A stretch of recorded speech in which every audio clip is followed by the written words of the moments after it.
আসসালামু আলাইকুম ফ্রেন্ড, আশা করি আপনারা সকলে ভালো আছেন। আলহামদুলিল্লাহ আমিও ভালো আছি। তো সকাল সকাল উঠে পড়েছি, তৈরি করব আমাদের ব্রেকফাস্ট। সেই জন্য দুটো ডিম নিয়ে নিয়েছি, সিদ্ধ করতে বসিয়ে দিলাম। আর ওদিকে রাত্রিতে আমি ছোলা মটর এগুলোকে ভিজিয়ে রেখেছিলাম, তো ওটার মধ্যে আমি একটা আলু আর একটা পেঁয়াজ ভালো করে কেটে আমি দিয়ে দিচ্ছি। তারপর সবগুলোকে ভালো করে ধুয়ে নেব।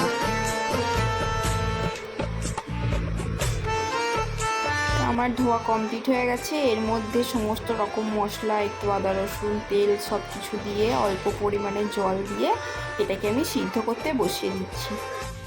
তো এদিকে এটা সিদ্ধ হচ্ছে আর আমি ওদিকে আনায়া মাম্মাকে খাইয়েও দিয়েছি।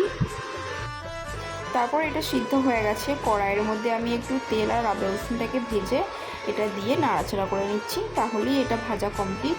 আর করেছিলাম পাঁপড় ভাজা আর পেঁয়াজি।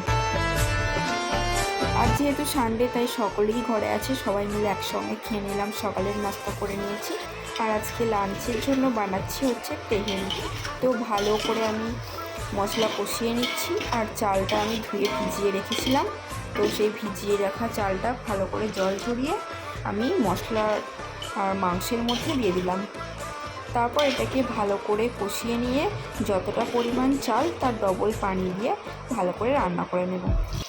তারপর আমি কাঁচা জিরে বাটা এর মধ্যে অ্যাড করে দিলাম। এবার আমরা দুপুরের লাঞ্চ করে নিয়েছি আর বিকেলে বেরোচ্ছি একটু ঘুরতে। তো আজ আমরা যাচ্ছি চিড়িয়াখানা।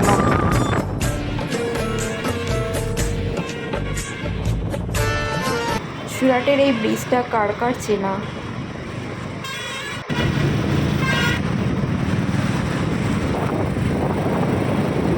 আনায়া মাম্মা অ্যানিমেলস দেখলে খুব খুশি হয়, সেই জন্য আরও যাচ্ছি। তো দেখতে দেখতে আমরা চলে এসেছি চিড়িয়াখানা। তবে চিড়িয়াখানার ভিতরে আমরা যেতে পারিনি, কারণ 5টা পর্যন্তই টিকিট দেওয়ার লাস্ট টাইম। আর আমরা পৌঁছে গেছিলাম 5টা 22-এ। তো আমাদের 22 মিনিট লেট হয়ে গিয়েছিলো, সেই জন্য আমরা আর টিকিট পাইনি। তো বাইরে এখানে অনেক সুন্দর সুন্দর ফুল গাছ ছিল, তো এগুলো একটু মাম্মামকে দেখাচ্ছিলাম, ও এগুলো নিয়ে একটু খেলছিল। তো যাই হোক, আজকে তো ওর আর অ্যানিমেলস দেখা হলো না, পরে আর একদিন ওকে নিয়ে আসবো, তো আপনাদের সঙ্গে সেদিন ভিডিও শেয়ার করব।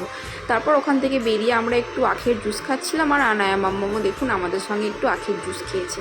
তো ফার্স্ট টাইম ও আখের জুস খেয়েছে, আমারও খুব ভালো লাগলো। তারপর ওখান থেকে আমরা সোজা চলে এসেছিলাম রুমে। শরীর মন দুটোই খারাপ ছিল, তাই আর কোথাও ঘোরাঘুরি করিনি, একবারে রাতে এসেছি ডিনার করতে। তো ডিনার করে নিলাম, ছিল চাপাতির রুটি 65 আর বাটার চিকেন। আর আনায়া মাম্মা আমাদের খাবারের দিকে বারবার তাকাচ্ছে, সেই জন্য ওর পাপা একটু চাপাতি রুটি ছিঁড়ে ছিঁড়ে ওর প্লেটে দিয়েছে। দেখুন মাশাল্লাহ কত সুন্দরভাবে ও একটা একটা টুকরো নিয়ে খাচ্ছে। তো তারপর ওখানে আর ভিডিওটা করতে পারিনি। খাওয়া দাওয়া কমপ্লিট করার পর আমরা চলে এসেছিলাম রুমে। তো বাড়ি থেকে দেখুন কি পাঠিয়েছে, আপনাদের সঙ্গে শেয়ার করছি। এই হচ্ছে রসগোল্লা মেমারি মৌচাকের, আর ছিল মুন্ডা সন্দেশ, আর হচ্ছে আচার। তারপর ছিল তাল, যেটা হয় না, তালের মাড়ি শুকিয়ে পাঠিয়েছিল, আর চালের আটা, ঘি। তো এগুলোই পাঠিয়েছিল। পরে একদিন তালের রেসিপি আপনাদের সঙ্গে শেয়ার করব। তো ভিডিওটা এখানেই এন্ড করলাম।